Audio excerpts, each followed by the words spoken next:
Jewish Education in Media is pleased to present L'Chaim, a program that highlights the people, issues, and events of importance to the Jewish community. Now here is your host, Rabbi Mark Golub.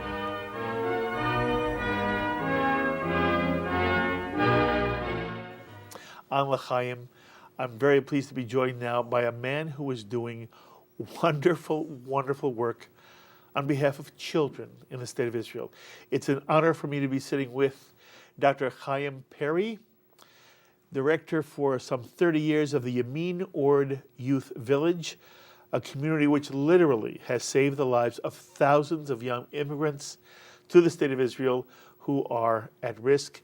And Chaim, it is wonderful to be sitting with you again. Thank you for joining us on Shalom TV. It's a privilege to be here. I want to begin just with a moment about you. You were born in Israel. I was born in Israel, 1941. 1941. Right. So you were already 7 years old when the state of Israel came into being. Do you remember it at all? I remember first Independence Day. I remember my father fighting Independence Day. And I remember the dreams we had on Independence Day. What were the dreams? See, the dreams were to have a country which is really light unto the nations. I really mean that. And Herzl had a utopia, but utopia is not a real country. Once you get a real country, you have to cope with real problems. And that is why I dedicated my mature life since the 60s to the children that are left in the margins, or to the children who are left without parental guidance, or children who are left without any community or parents to care for. You skipped quite quickly into the 1960s. How do you become you? In other words, you're born in Israel, you have parents in Israel, you've already referred to the fact that you remember your father fighting in the War of Independence.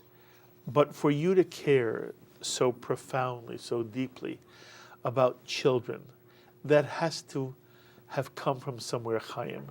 As you look back at your early life, what do you think influenced you to become so caring and involved with what happens to human beings who are children? We are all really what we are, basically the narrative that we tell ourselves about ourselves. And the narrative I was told was, you're a child of a woman who hardly got out of Germany, her parents perished, and when she gave birth to me, she had a mental crisis because she was alone in this world. And she had a great dream of beginning a new life in Israel. And since she didn't materialize that dream, I thought I'm going to do it for her. And since I didn't have a childhood that is worthy of being called a childhood. Why? It was all fragmentation. You know, my father was a military man all his life. I never had a home. And the dream of a home and my really identifying with kids like me and boarding schools which are alienating children and not really instilling them a sense of pride of who they are. That's the chip that was planted in my DNA during my early years, and it became like the burning fire that led me in life. And then there are opportunities, you know. When I was very young, if you had a birth certificate in Israel, you could be a teacher, because there was a shortage of teachers. And if you volunteered to be a teacher in the south of Israel, they would tell you, just keep these Moroccan and Yemenite kids busy from 8 to 12, teach them reading, writing, arithmetic any way you want. We will instruct you. And I had a few good friends of mine. We settled in the city of Sderot, which is now very famous. Sderot. Yes. And who's we? We is my friend Shimon Ben Pazi, my friend Joshua Diamant. They're not And alive roughly anymore. how old are you at this point in time? We were 21, 22. You seem to suggest your home was not the typical Israeli home where you are one place, your parents are always there. Why? I'm telling you, my mother was in a mental institution, in and Yes. out. I was running after her on the streets to I get see. her, not to lose her decency. And my father was not there with me because he was always recruited to some national goal. And I was a child of institutions, so to say. Were you actually in an institution? I went to some institutions. I was at Witzo, I was at other places as a baby and as a child and whatever. And something good happened to me, because if you read my theory about adolescence and childhood, you need only one good mentor, or you need only what we call slivers of parental wholeness in order to build up an image of what parental wholeness is. And who was that for you? I had a rabbi called Menachem Ofen. He survived 13 camps. And he was a very open-minded man. You know, later on in life, when I was running Yemin Orde, I once before Pesach read, 7 years ago really, I read that kids from Darfur have survived genocide, have been subject to human trade in Egypt, have gotten into Israel illegally, Muslim kids, and they were jailed in Israel. I got them out of jail, and I brought them to our village. And I was attacked from every corner. What happens if a Jewish girl falls in? And I said, we can't sit for Pesach and chant all these beautiful verses about redemption from, and here are slaves from Egypt in Israel, and we are the masters of the land. A master must be generous, and that's Judaism. And I was attacked from every corner, and I called my rabbi, Menachem, who survived 13 camps. And I asked, halachically, am I allowed to do it? He said, not only are you allowed, you have to do it. You must do it. It is a mitzvah. That's your mitzvah.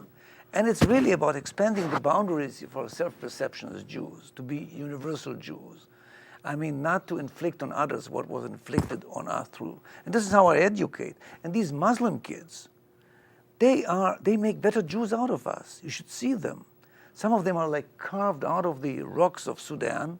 One of them just spent 3 months at the Holocaust Museum in Washington telling his story about how Israel saved him. There was a movie made on him, Adam Bashar, it's called The Last Survivor. What a kid. And these kids are really fulfilling the epitome of what Israel should be. They make us the Israel that I had dreamt of, that is light unto the nations. And you're talking about Muslim kids here. Oh yeah, Muslim kids. You're not talking about Jews from Muslim countries. No, that's just a handful here, a handful there, but you gotta create, put on the ground the principle that children, no matter what religion they are, if they reach the soil of the land of Israel, they're our business. Mm-hmm. They have to be embraced. Mm-hmm. And where do you get your training? You're a doctor. Where did you get your degree? Well, it's a long story. My first 7 years, I just invented things, you know. But then I went to Bar Ilan University. I went to school here in America. I even have a master's from the JTS here in America. And I went to the London Institute of Education. And you're about to get an honorary degree from Brandeis. That's an honorary doctorate. Mazal tov to you. Thank you. Thank you. Okay, so here you are, this unusual, but you obviously are very bright. At some point, do you have an appreciation that you have a gift and you want to share it with young people? I don't know if it's a gift, it is a drive. It is a drive. You know, we didn't go around the globe for 2,000 years of exile in order to create another ghetto in the land of Israel. And you mentioned Independence Day, which I still recall. I have so many friends that lost their lives sacrificing for Israel. You know, the word in Hebrew for a fallen is halal. Halal also means emptiness. They leave emptiness. And that emptiness, that void, has to be filled by you living twice or 3 times for them, because they were young and they will never be old. And I live for Joshua, and I live for Dovale, and I live for all these people who could have been greater people than me. And they had a great dream of Israel, and they're not around. Because one died at the Kotel, and one died at the ammunition hill, and one died, and they gave their life for Israel. It's a big sacrifice. You know, sometimes when I go to Knesset, now I have a graduate of ours from Ethiopia who is a member of the Knesset, Shimon Solomon is his name, who also represented us in Rwanda for 3 years, teaching our philosophy and methodology at Agahozo Shalom. Yes, I should just mention, because people have already met here, Ann Heyman, who founded Agahozo Shalom. She's an angel. And she patterned the youth village in Rwanda after the work that you have done in the state of Israel. And I wanted to say, this member of the Knesset, when I go to the Knesset, yes, And I see, politicians speaking here and there, and I would tell them, you forget where you are. Instead of wallpaper, you should have all these young faces who made this all possible. And when you look at them, you will respect your position. You won't be politicians. You will be mentioned with a commitment to make this country what's supposed to be. And enlightened to the nation is not an empty phrase. That is a gorgeous philosophy. Incidentally, in your, I want to get to you and your educational philosophy, but at any point, do you end up with a very loving relationship with your father? First time that he hugged me was at the funeral of my mother. He was a rigid German Jew, who knew his job. He was head of electronics of the Israel Mossad. Of the Mossad? Yeah, he lived a dangerous life and What so was his forth. name? Nathan Peri, sir. My name is Peri. It was Moshe Sharet, the second prime minister, who told us, if you want to have a Hebrew name, you got a Hebrew name, cut the ending. So with Nathan. Nathan. And I really loved him. And I've got 5 biological children of my own. He had a much better relationship with them than with me. With your grandchildren, his grandchildren. His grandchildren. So, and that was the reconciliation, Okay. really. By the way, your wife is in our control room, right? My girlfriend since we were 16. And it's this year 50 years Mazal tov again. that we are married. Yeah. Okay, that's really wonderful. Since 16. I believe in young love. And I believe Are you a romantic, Chaim Oh, Peri? very romantic, very romantic. But marriage is a challenge. We teach this our children. Marriage is a challenge, switching and going, looking for your muzzle somewhere else. You end up, if somebody was good for you at 16, take that dream and stretch it until you're 70 or 80. That is a life of fulfillment, really. That is what romantics is all about. And there are ups and downs. We are just human beings. I'm saying that in addition to your being a romantic vis-a-vis your wife and your marriage, I believe you're a romantic about life in general. Am I right? I'm very cautious when I come to talk about my philosophy and life in general, because once I say things that may be labeled as holistic and new agey and whatever, Yes. I'm on very dangerous grounds. And people I want to didn't know. call you New Age, by the way. I said that you have a romantic streak, a romantic soul in you, Chaim Peri. I believe you're an idealist. Is that fair? I am an idealist because I really believe that man was created in the image of God. And children, unfortunately, as I said, Israel is a real country, and children who become human mutations not because they were born like this, because somebody and some conditions and some circumstances have caused them to become so. So my great belief is that adolescence is still an hour of grace. You can change everything. The train didn't leave the station yet, provided what you do is structured, condensed, and has a very, very solid rationale with it. And then the sky is the limit. I had kids, who were aggressive to me, who were terrible. I just met a kid who was an excelling major in the army and said, Chaim, how could you stand an SHIT like me? He was aggressive to me. And he's such a value-laden person, that soldiers under his command, their mothers call me and thank me for the mensch that he is, their commander. And I always tell my staff, all the bad behaviors of adolescents, and they could be rude, they could be aggressive, they could act out in terrible ways, is like the vomit of the previous meal they have eaten. You got to get it out of their system, and you're there for them to spill it on you, and then embrace them, and then go ahead with them, and then get the best out of them. And in turn, they become great people. And that I've seen decade after decade after decade, and it's covered by research. It's not just my stories. There are surveys of decades of kids that we have raised from the gutters to leadership. One more question about you, then I want to get to the philosophy. What about you in the Jewish tradition? You seem to have a real feeling for Yiddishkeit, or the values of the Jewish tradition. To what extent do you consider yourself, and I'm not asking you how observant you are, that's not what I'm asking. I'm asking, to what extent do you feel the teachings, values, insights of the Jewish tradition permeate who you are and drive your soul?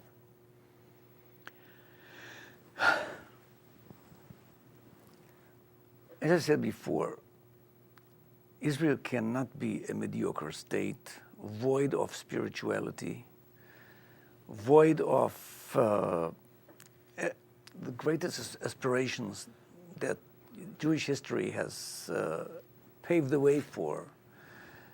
And I happen to be Jewish, and this is what I have to transfer to the next generation the best way possible. I believe that every religion has its merits, has to be respected, that Judaism is universal, that the prophecies of the prophets are all about social equality, social fairness, social justice, that is what the state of Israel is supposed to embody.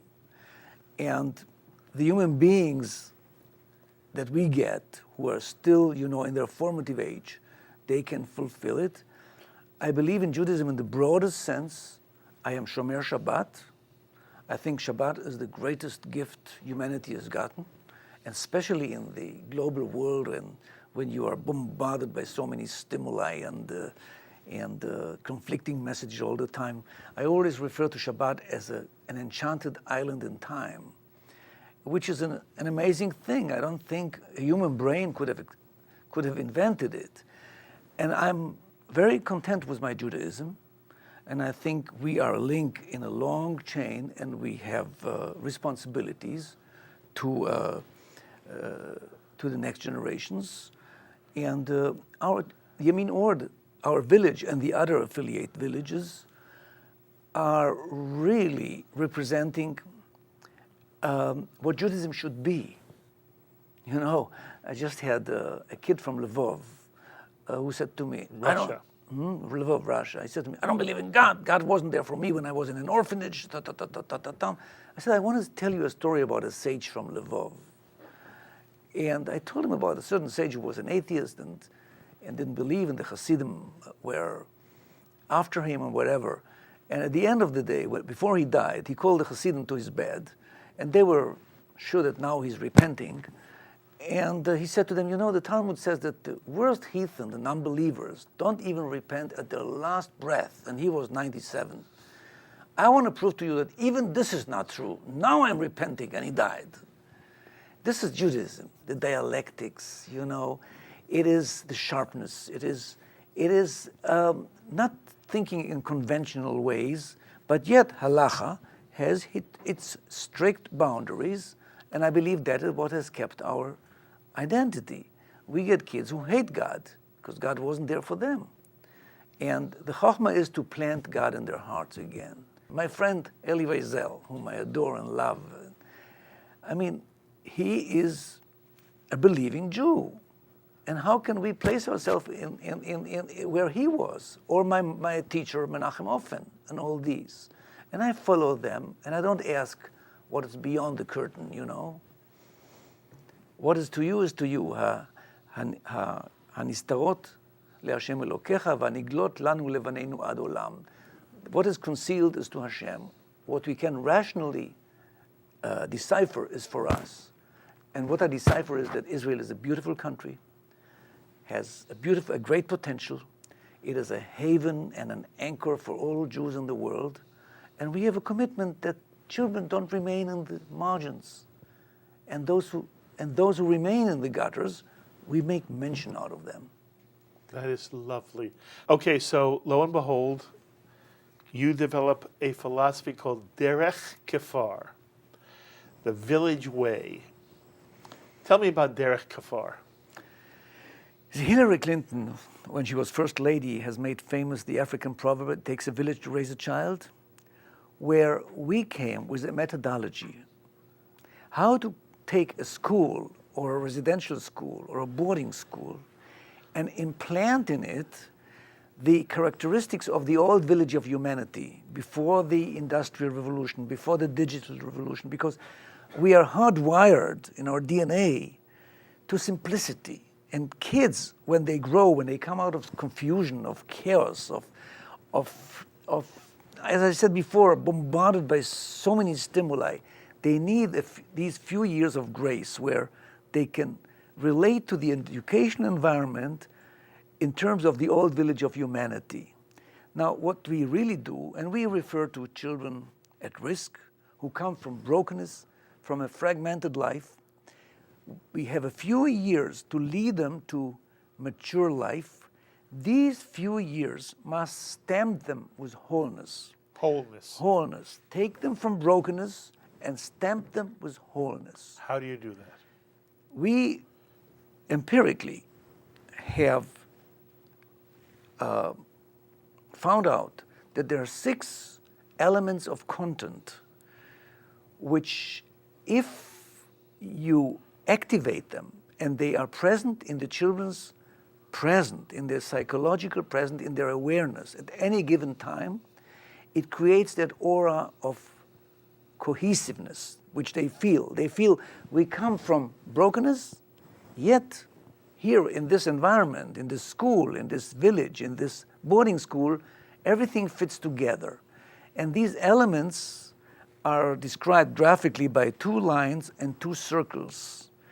Each one represents an element of content. For instance, the horizontal line represents the timeline because their inner timeline is brokenness. The kids have been abandoned once and again and again and again. But Chaim, are most of these immigrant children?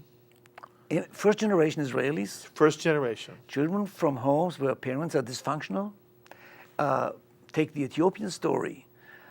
Many of the Ethiopian parents who were the idols of the family, the source of authority, they are people of the ground, of the soil, of the sheep. And here they're put in little flats. Israel is very generous to them.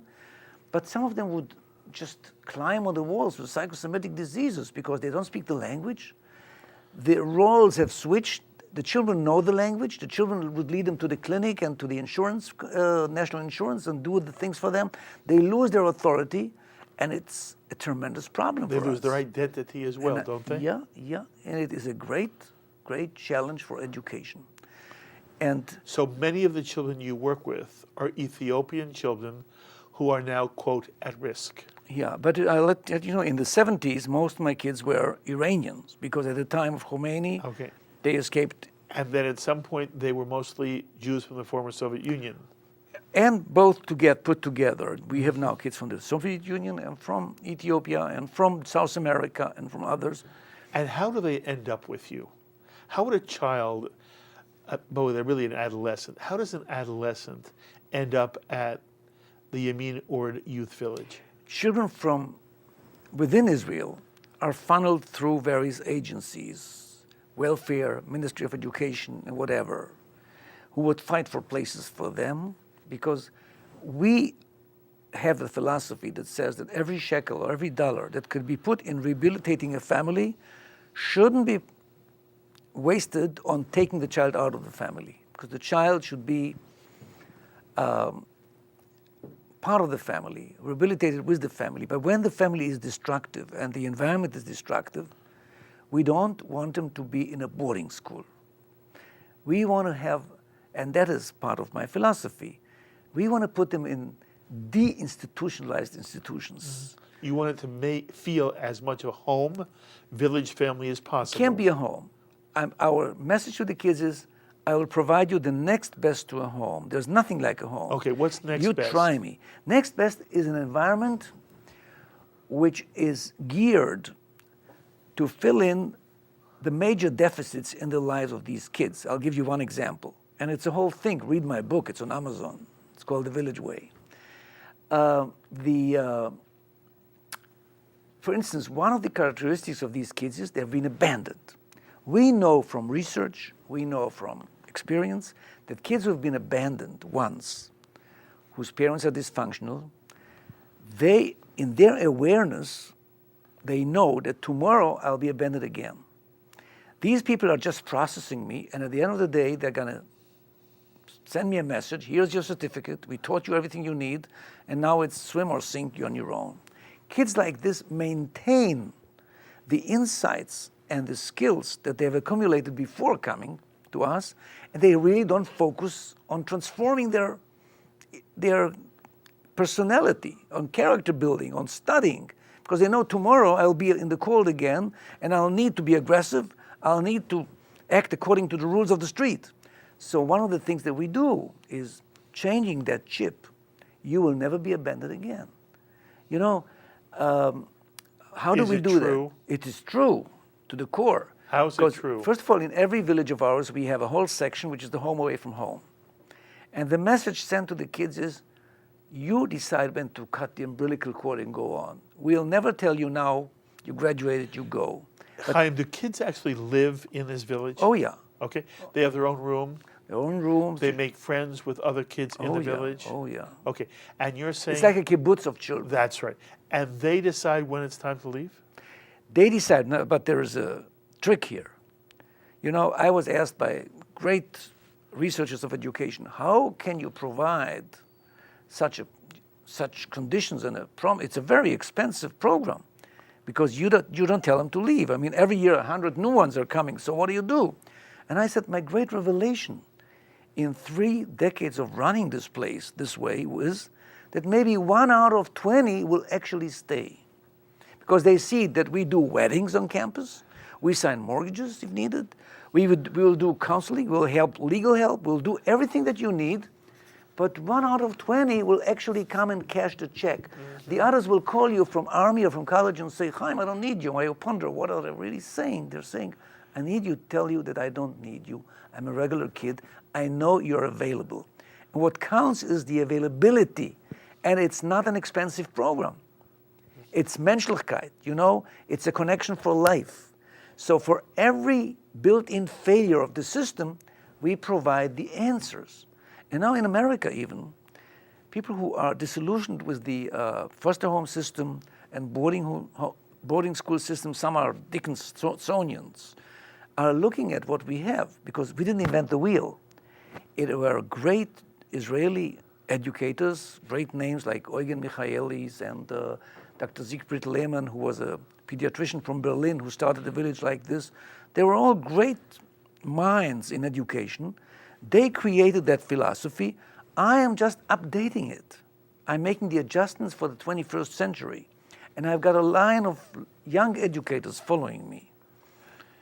And we have a whole movement now of educators following us. Chaim, it's remarkable what you've done. I want to talk more about it. We have to pause for 1 moment, and then we will continue. On L'Chaim, I'm speaking with Dr. Chaim Peri, who for 30 years was the director of the Yemin Orde Youth Village in Israel. Please stay with us.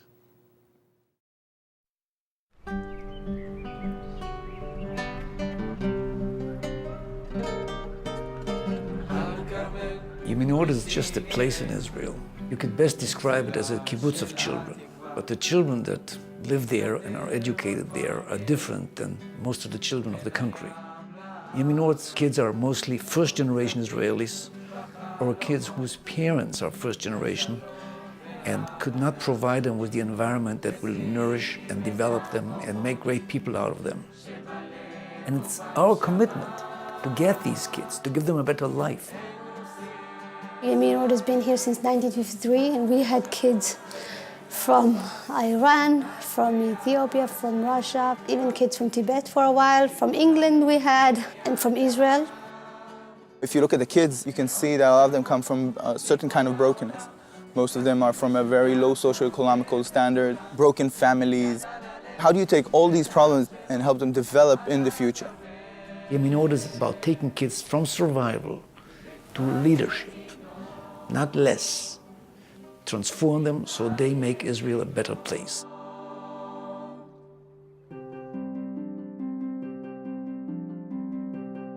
קוראים לי מרים, אני עליתי מפולין לפני 4 שנים, וכשעליתי אז ישר עליתי לימין אורד.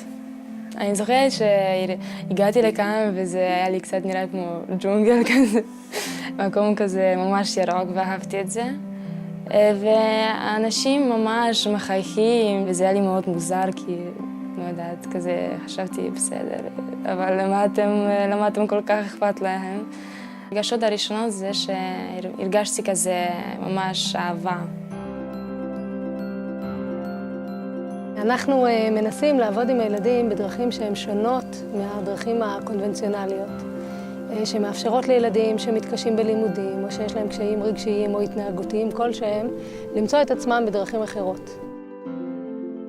קוראים לי רועי, עליתי לפני 6 שנים לארץ עם אמא, אבא נפטר באתיופיה. ואחרי שהגענו לארץ, אחרי 2 אמא שלי נפטרה. ימין אורד, מקום שהוא מאוד חשוב בשבילי במיוחד. כל בן אדם שנמצא בכפר הוא רוצה לעזור וללוות אותי כמה שיותר רחוק. זה מקום שהוא הפך להיות חלק ממני. אני כבר עכשיו החלטתי שאני הולכת למכינה. חשבתי על קורס טיס. כשאני הבוגר, אני בעזרת השם הולך לעשות את התעודה, ובעזרת השם אחרי זה לבנות משפחה ובית. Eu quero ser engenheira ambiental. I want to be a psychologist. I want to be actor. אני רוצה להיות אדם טוב וערכי, שיודע לתת כמו שקיבלתי כל השנים האלה. אני מקווה מאוד שיגיע היום ואני אחזיר לכפר הזה את כל הטובות שנעשו בשבילי.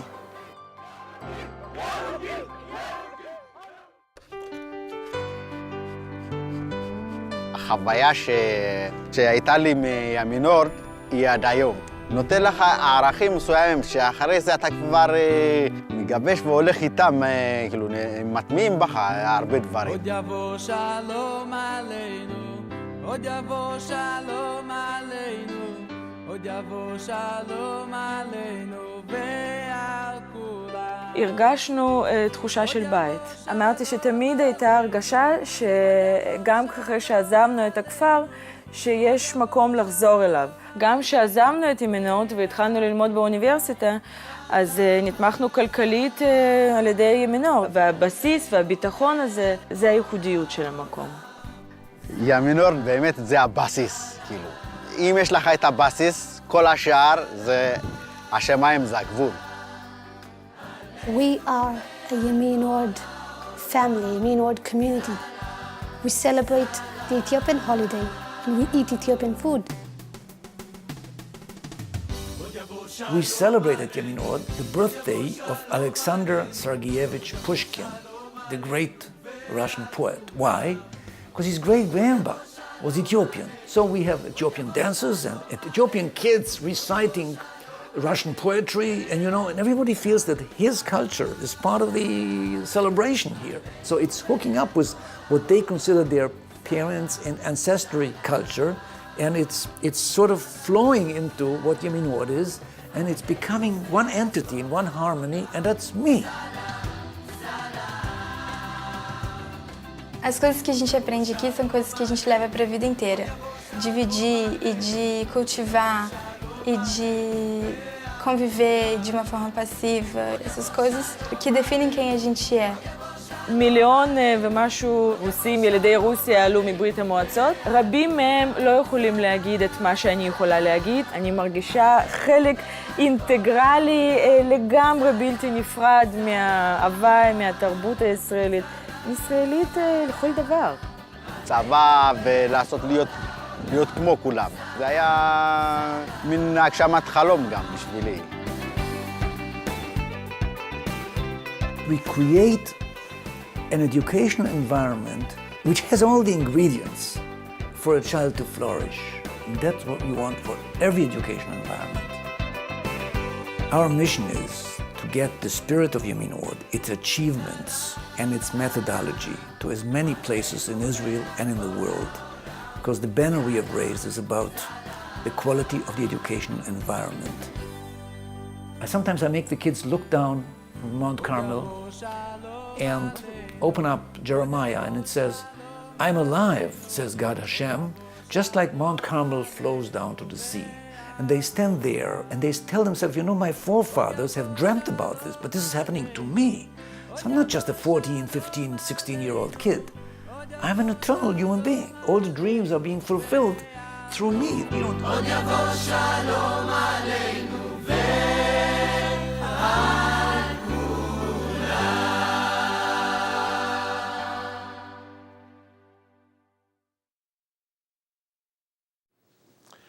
On L'Chaim, I'm speaking with Dr. Chaim Peri, who is the director-emeritus of Yemin Orde Youth Village in Israel. He's done extraordinary work, as you've heard already, in some way creating a holistic sense for individuals who are, during their adolescence, what's known as children at risk. But really, they are people who are floundering, and thanks to Dr. Peri, many, many, many of them find their way. By the way, you have been asked to create also the Yemin Orde Educational Initiatives. Explain to our audience what that is.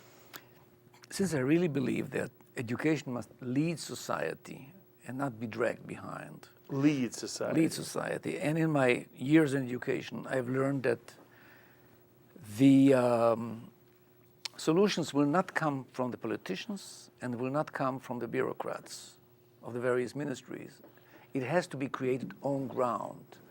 So after my retirement, we created an association which is called the Yemin Orde Initiatives, backed by our American friends here. We have a very serious American group here that supports us for the last 20 years and more, who are very devoted to us. They want to see more hubs of what we represent, which is all about inclusiveness and excellence and transforming educators to really believe that they are nation builders. And you know, in countries like Finland and South Korea, who are scoring highest when it comes to measured achievements, scholastic achievements, educators are called nation builders. I think your president here is also referred to educators as nation builders. So we have created a nation builders movement now, where we have already 600 educators who follow us, who are trained by us. We have an institute which trains what we call the Village Way education, which is all about taking an educational environment and upgrading it, and taking educators who feel that they're on the level of technicians and elevating them to become artists. Okay. And I asked you this before, I want to push you again. What does that mean in practical terms? How does your educational philosophy, Derek Farr, and how does the Yemin Orde Youth Village differ from any quality boarding school? What's the difference, Chaim? First and foremost, you know, it's about, as I said before, creating a deinstitutionalized educational entity. And what does that mean? That means that in every possible way, we refer to the built-in failures of the system and we provide answers. Just take the term boarding school. Somewhere, semantically, psychologically, there is an assumption that this child, I don't speak about elite schools, I speak about those who are doomed to be in boarding schools where you have subcultures which nobody reaches, where the weak are doomed to be dominated by the strong. They are total institutions, as Marvin Goffman calls them, like prisons and other places. And in these places, a boarding school assumes that the poor child didn't have a place to board. So you put him to board at school. What kind of self-image, self-perception do you want this child to walk out from? So in our villages, school and home are two different entities, two different cultures. A child goes to school, and comes back home. We avoid what we call the Big Brother watches syndrome, where children have to dig into the subcultures and where nobody knows what they're doing in order to find their own truth and their own freedom. We want to breed children with a free spirit, leaders. So it's not a boarding school. When I say it's a deinstitutionalized boarding school, when we retrain educators, they will all tell you, we cannot avoid institutional characteristics, but we can minimize them. How? By being available all the time, by creating programs like the program I just mentioned that convey a message of I'll never leave you, by creating, we have coined a term which is called trustworthy representations of parental wholeness. I cannot replace a parent, but I can replace parental wholeness, slivers of parental wholeness for you. And if you train a teacher like this, that at the end of the day, his whole state of mind has been transformed.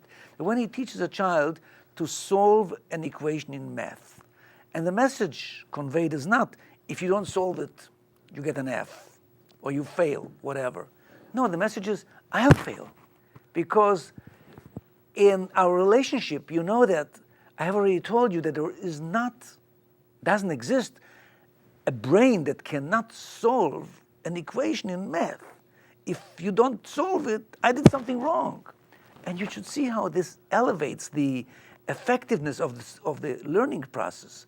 So we really address, I can't in such a short framework explain everything, but we created something very, very special. The other thing is, we refer to every adult present in the educational environment as an educator, be it the janitor, be it the guard at the gate, be it anyone. And they all speak the same language. We've created our own language, which is the language they use in Rwanda, which is the language they use in places in America that are now adopting our method.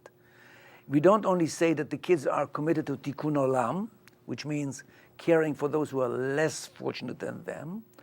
We also deal with tikkun halev, which in Hebrew means mending your own heart. And the relationship between tikkun olam and tikkun halev is a whole program that these educators are absorbing. And the most important thing is that, if you read researches about the conduct and what happens with schools for at-risk children, most of them are reconstructing the ailments and the characteristics of the outside environment within the school environment. And then you get teachers and educators who are bombarded every decade, every year by new method until some Princeton scholar by the name of Lilia Bartolome came to the conclusion that the best method is the non-method method. Mm-hmm. What we do with educators who we believe that came to the table to become educators out of some idealism, but it's all been extinguished with them because day in, day out, they have to cope with disciplinizing, with rudeness, there's so much drama in these places, and they are drained out. Suddenly we give them a method where they feel that they are recharged, even when they are confronted by the children's bad behaviors, because every crisis is an opportunity for correction. So we created a whole movement which looks at education differently. And that is what Derech Kfar is all about. By the way, do teachers in the village try to be friends with the students? I wouldn't call it friends. What would you call it? You see, I would call it 3D human beings. 3D human beings. Rather than posters. We all come from brokenness. We all come from challenges. We all come from ups and downs. We're all human beings. And it's very important that children who come from an environment which is undecipherable for them can decipher me. Before becoming a friend, they should be able to decipher who I am. What does that mean? To know my narrative, to know my story, because part of the program that we have is kids come with a narrative about themselves. It's like a disc with scratches. Yes. We have to replace that disc. They have to tell a different story about themselves. Okay. And do you share your own past with them? Sure, but I don't do it in an artificial way. Let me tell you about. It is slowly dripping into their minds, and we create an environment where we share our past, we share our narratives. How hard is it to convince these young people who come from broken lives to trust you? I always say it should take at least 9 months for a child to be mentally reborn. Because in the beginning, I mean, all these promises about, here, this is different, whatever, they challenge you. They trust you because you represent an ethos. We have taken kids from brokenness, settled them in Galilee, and they created a beautiful village called Hoshaya now, which has 500 families. We have a record, and there are facts. And the kids know, after a while, their mind and their awareness is that I entered into a place which leads somewhere. And this is happening. But the key is the training of educators. And the key is, you asked me before about my Judaism.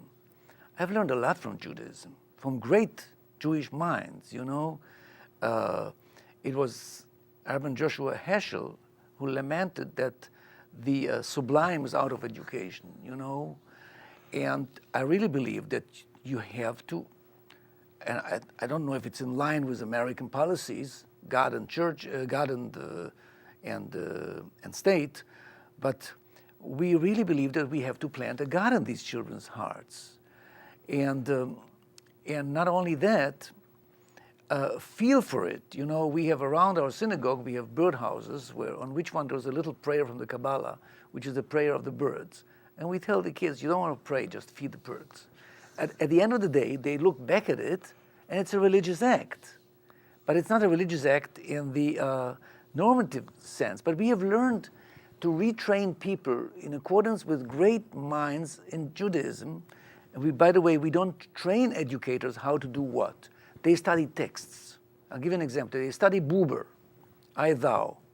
So from Buber, they learn that unlike modern Western psychology, which is all about therapies in which you have to contain the other, if you dwell in Buber, you will come to a conclusion that containing assumes hierarchy. I contain you. Containment assumes some aggressiveness because I contain you within me. So what's the solution? It's the Rabbi-Chassid relationship, which is about encircling the other, creating an aura where we can switch positions. So we train educators to switch positions with the children. We have some very creative but very unconventional ways of training educators in boarding schools for at-risk children. They have to sleep in the children's bed and then write an essay about the world from the child's pillow. That's marvelous. And you transform educators so they can transform It is the all children. about it is all about the educators. Mitsuyan, the Jewish idiom is, it's not who was your teacher, but whom did you study with. The real great teachers are ones who make you feel that they're studying with you and they're learning with you, and they're not, as you say, in an anti-Buberian sense, over and above you, but they're searching for the moment that you cannot manufacture, but every now and then there is the I thou. So Heschel and Buber are part of Chaim Peri. Wow, if every school understood the island of miracle time that Shabbat is, and what it means to really be open to the other thou in a total way that is not manipulative, wouldn't we all be in a better place? Mazal Tov to you, Chaim Peri. It's an extraordinary gift you've given. While I have you, I want to give you a quote that you wrote, and I want you to talk about this for me for one moment. I wanted to ask you what your vision is, your analysis is about the state of education in general in the state of Israel. You wrote about a year ago that Israel's entire educational system could use a fresh start. The utopian ideals of Israel's early days have been replaced by postmodern confusion, namely the worship of school scores and OECD rankings, while basic human values lag behind. What you've described about Israel, or as you talking about it, it could be said about education in America and perhaps education in most places around the Western world. But what are you referring to here, And what do you hope changes? First of all, my experience stems from the margin. I work with the at-risk, I work with those who are underprivileged, and this has been my life. And you know, with all humility, without making comparison, the great French philosopher, modern philosopher, Michel Foucault, who worked with the mentally ill and others, has defined boarding schools as heterotopias, places of otherness, versus utopias, which we want Israel to be. And schools cannot be places of otherness. A school, in every school environment, and that is my philosophy, must represent a microcosm of the Israel of our dreams, in terms of the relationship between people there, in terms of their values or whatever. You know, Ada Yonat, who received the Nobel Prize in chemistry, and Dan Shechtman from Technion, she's from Weizmann. When they were asked, what schools have bred Nobel Prize winners like you? What was special about the schools of the 50s and the 60s? And they said they were not school. They were called Batei Chinuch, homes of education. My dream for Israel is that just like we focus on measured scores and whatever, we should focus again at the same time on the quality of the educational environment. We cannot live with schools that have metal detectors, where there's, and I would say, behamish conduct in the street, where the streets are in the schools, where kids are alienated, where, and you know, I'm retired now, I can say whatever I want, where the union is the most counterproductive element, you know, sometimes eliminating educators to be themselves, to come up with their ideals and their devotion, in spite of it being not in line of the conditions that are on the contract. We got to go back there, because the youth villages of Israel, which I consider myself one of the revivers of that great tradition, have built the ethos of Zionism. And an educational tradition cannot be wiped away in a normal state. You don't reinvent the wheel all the time. We have something good going for us. Just like, you know, the yeshiva tradition has refined itself, has gotten where it got. We have a parallel Israeli, genuine, authentic educational philosophy created by great minds in the turn of the century and on, and we have to stick to it. Articulate the essence of that philosophy. As I said, they saw every educational environment a microcosm of the Israel of our dreams. And from that you derive all your guiding principles. What do you do and how and whatever. You know, if a child is there, and there's always a threat, if you misbehave, you're going to be thrown away, it's the ABC of children who have been abandoned, that they want to be abandoned again because they don't believe that you really trust them. So it is inconceivable that educators will accept that guiding principle of ours, that children who have been abandoned once cannot be expelled again because they've been expelled already.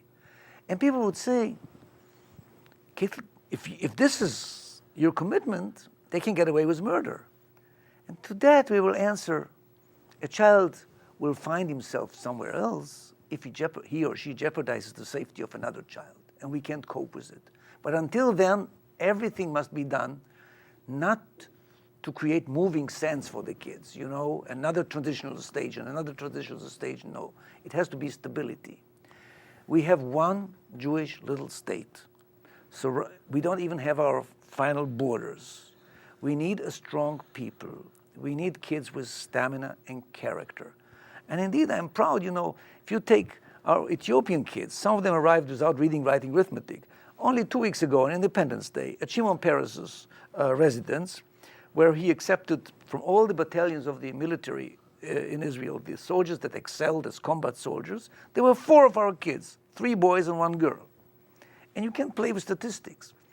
You take kids from brokenness, you stamp them with wholeness, and this is how they walk out to life. And to be realistic, I don't claim that we can really, really heal the kids, because early childhood, damages done there are damages for life, but we can make them leave us without bleeding wounds, with scars they're aware of their unfinished business in early childhood. And yet, in our frameworks, everything that can go wrong goes wrong, but it's all minimized to almost nil. And at the end of the day, kids love Israel. Kids love their Judaism.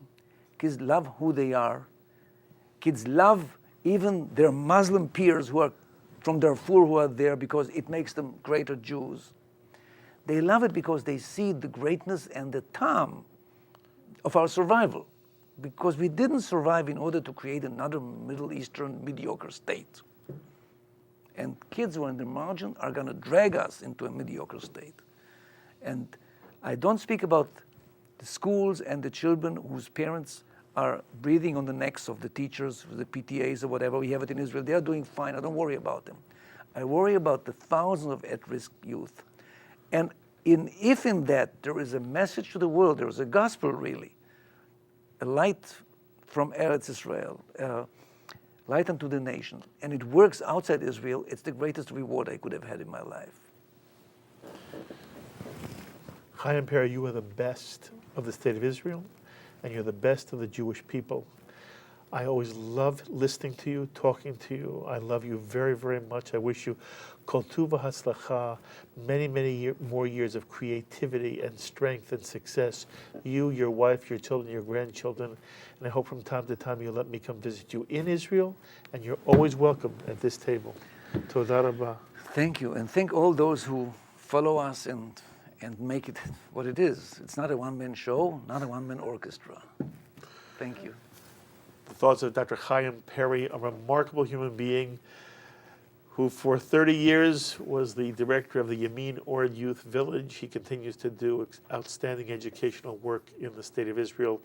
It's been an honor for me to sit with him and present him to you. And of course, as always, I'd love to hear any thoughts you have in response to the things that Chaim Peri has had to say. Please email me, write me, post on our Facebook wall, tweet me. And if you want to be in touch with Chaim Peri yourself, you email me, I will forward your emails on to him. Until the next time, I'm Mark Golub. L'chaim, my friends, to life.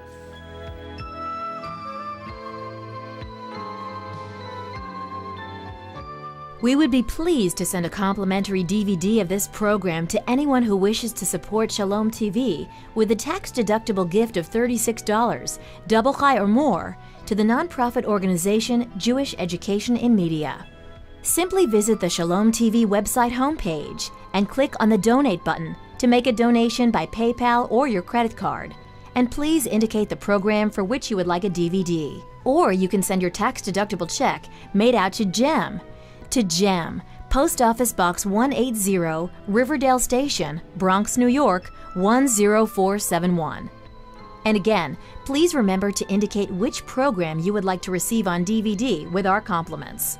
And we thank you for your kind support.